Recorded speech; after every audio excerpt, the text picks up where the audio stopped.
حاجة كتير جدا بقى بنواجهها وبنقابلها، وهجاوب على كذا سؤال وانا بتكلم في الفيديو ده النهارده. يا دكتور انا عايز ادويه للحرق. مين العيان اللي بيقول السؤال ده الاول؟ العيان ده بيبقى مثلا عيان عامل عمليه بقى له 6 7 شهور، خس كميه كويسه جدا من الوزن، لسه ما وصلش للوزن المثالي.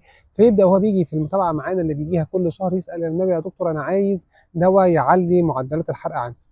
فعشان انا بيكون اجابتي دي في العياده متقسمه لكذا جزء. اول جزء منها ان اولا العمليه مسؤوله عن انقاص من 70 ل 80% من الوزن الزايد على مدار سنه سنه ونص. فاحنا لسه في الوقت بتاع شغل العمليه ده اول هم. نمره اتنين، بتابع مع العيان نظامه الغذائي، نظام الشرب بتاعه ايه، ممارسته للرياضه ازاي. يعني في كذا نقطه لازم نشوفها ونتابعها كويس قبل ما نوصل لنقطه انا عايز اخد دواء يزود الحرق. طيب نيجي بقى للنقطه الثانيه، طب انا لو ماشي على الكلام ده كله مخصوص، هل انا محتاج دواء يزود الحرق؟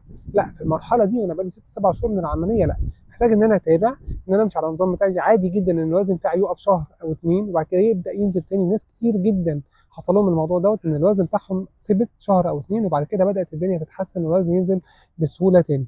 فبدري جدا على الحكم ده يا جماعه.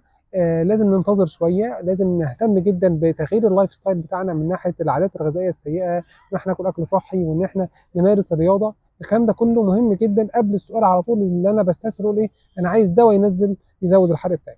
طيب هل انا بقى لو عدى عليا الفتره دي سنه مثلا وانا عامل فولفيلمنت لكل الحاجات اللي انا قلتها قبل كده، ابدا اشوف لو في نقص فيتامين د نبدا ناخد فيتامين د.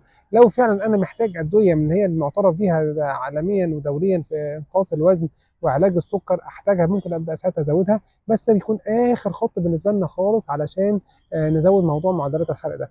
يعني اقصد بالاجابه على السؤال ده ان انا في خطوات كتير جدا لازم ابقى اعملها كويس وماشي عليها كويس قبل ما اوصل لسؤال انا عايز يا دكتور دواء يزود الحرق.